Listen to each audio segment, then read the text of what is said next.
So what we're going to do is this. The reason why we need logarithmic differentiation here is you have a base with a variable, exponent with a variable. So first step was take ln of both sides. So ln. So what I have is ln of y is equal to ln of x to the x. Step 2 is use the power rule to move the exponent in front, right? Just like we did in algebra 2. ln of y is equal to x ln of x. Now, using implicit differentiation, remember that's the y dy dx, I need to take a derivative of this. And you see how you're going to end up with a power product rule on the right-hand side?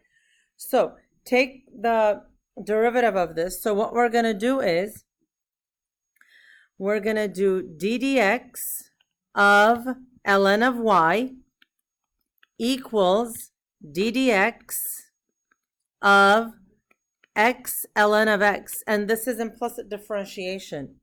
So it's going to be ln of y dy,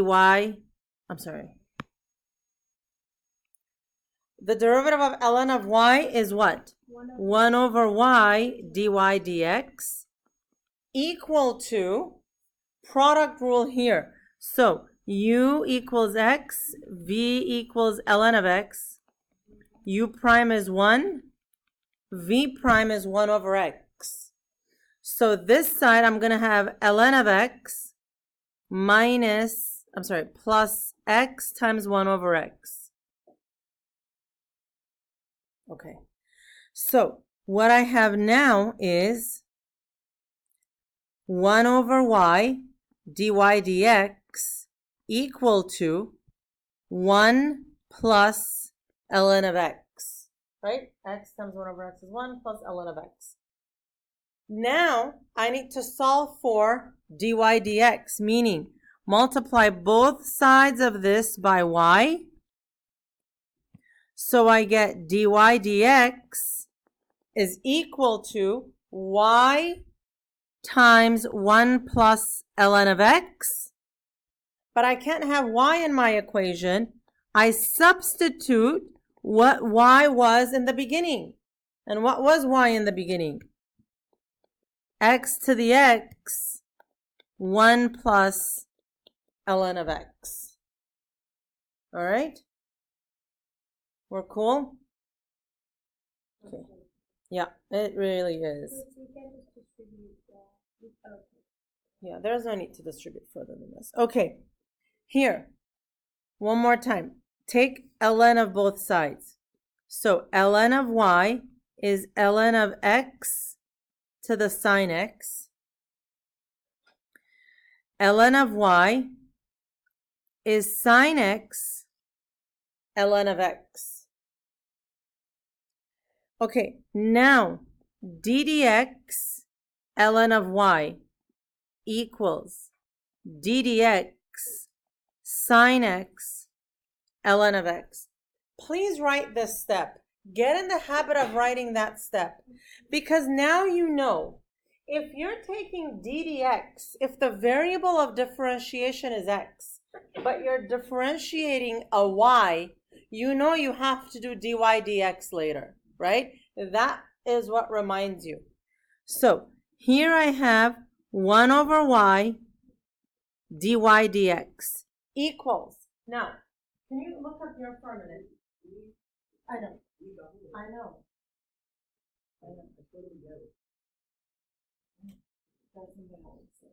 Okay, thank you. Okay, here. So we've been doing u, v, u prime, v prime. At this point, I want you to be comfortable with just doing it, right off the bat from here, right? So the way it works is, right, the combination is the first times the derivative of the second, and then the second times the derivative of the first. So you should be able to do it in one spot now. So the first times the derivative of the second plus the second times the derivative of the first. All right? Instead of doing u, v, u prime, v prime every single time. All right?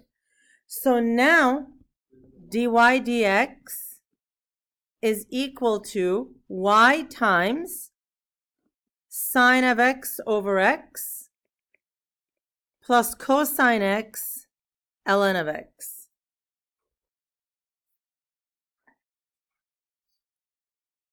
Y was what? X to the power of sine x. So it's x to the power of sine x over x plus cosine x ln of x.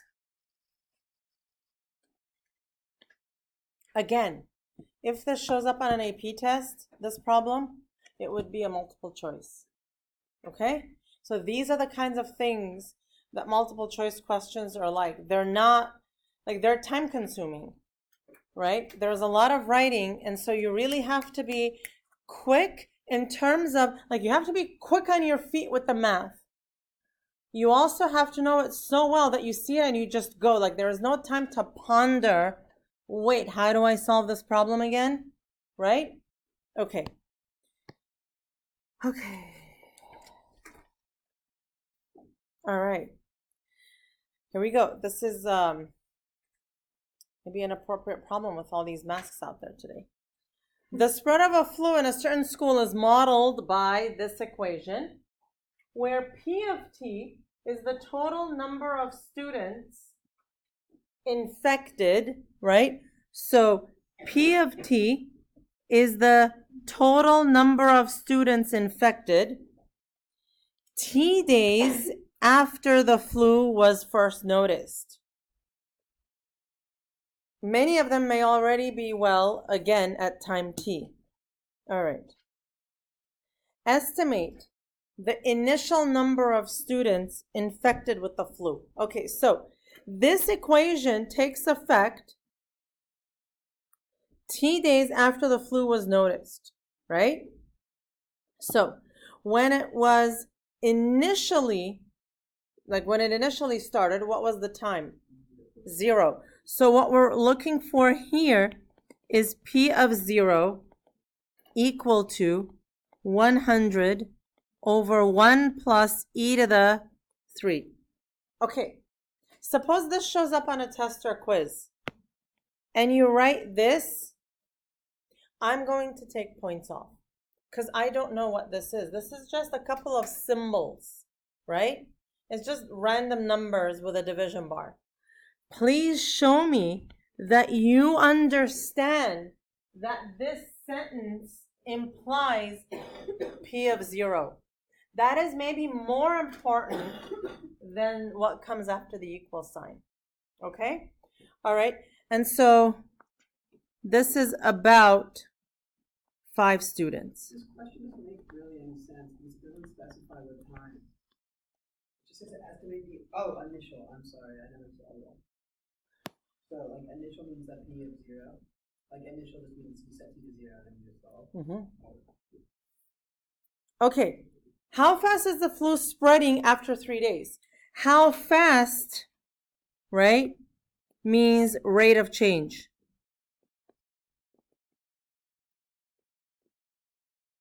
How fast means rate of change? After 3 days, so at T equals 3, right? So this is how I would ask the question in English. This is how I ask it in semi-English, semi-math. Find the rate of change at T equals 3, all right? So rate of change means it's slope, right? So basically what I need is P prime at 3, right? So for this, we're going to use our calculator. So go ahead and take out your calculators. So here, I'm going to go in menu. Oh, it looks so different now. Calculus, numerical derivative at a point, right? Do we all remember this? The variable is x. The value is 3. Okay? And so here, put in your function 100 divided by 1 plus e to the power of 3 minus x.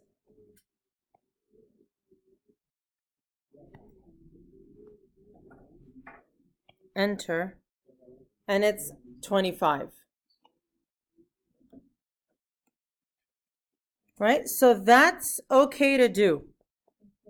Yep. Super cool. Calculators?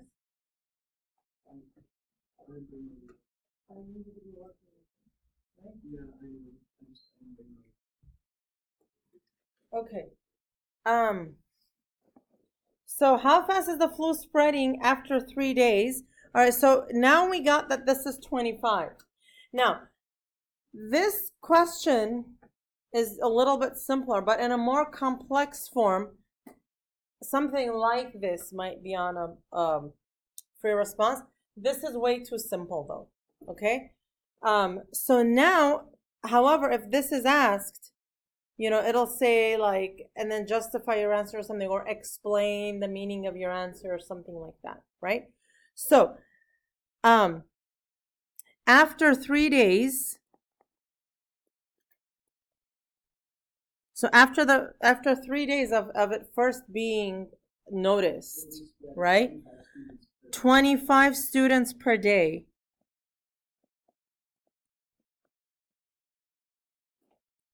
are being infected with the flu.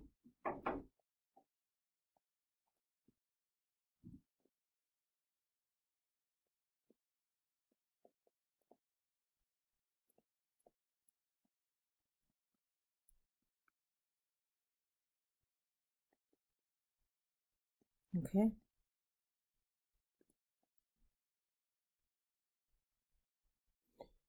Okay.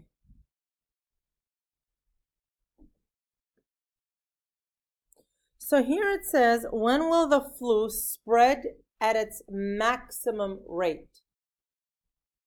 And what is this rate? All right. So what we're going to do here is we're going to graph the derivative of P of t. So let's go back to the calculators. And what I want you to do in the calculator section, I'm sorry, in the graph, put in this graph, 100 over 1 plus e to the power of 3 minus x. Okay.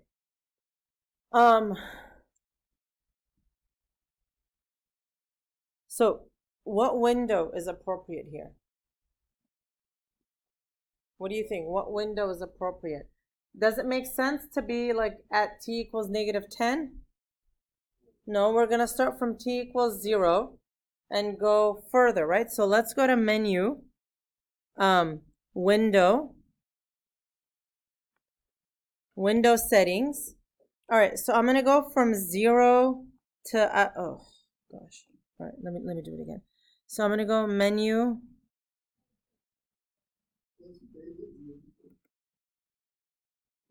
Huh? I did that actually. That's me. I graphed it and then I copied and pasted over there. So now the Wyman though, right? Wyman, we want to, okay, so at t equals 0, how many students had been affected?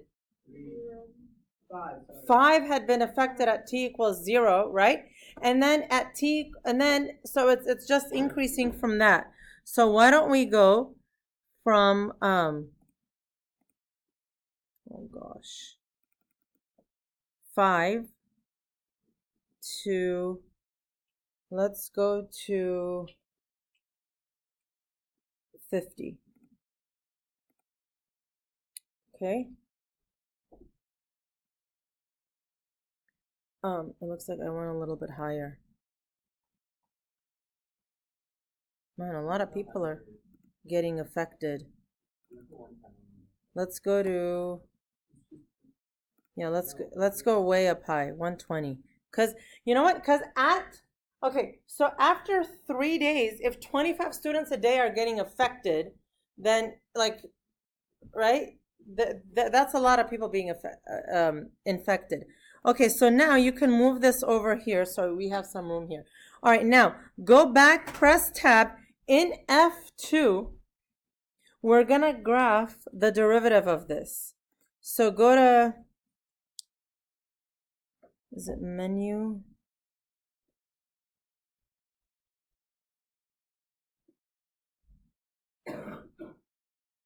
Where is it?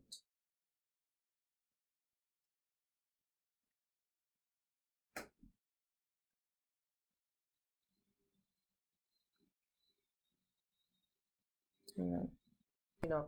So once you graph the derivative of it, this is an the red is a graph of the derivative. When you find the maximum value here, right? That is the maximum. So when will the flu spread at its maximum rate? So this is the maximum, and it's x comma f of x, right? X is the time that it spreads at the maximum rate. No, it'll give it to you at the maximum rate. And then that point, the f of x from that point is the maximum rate. All right? Could you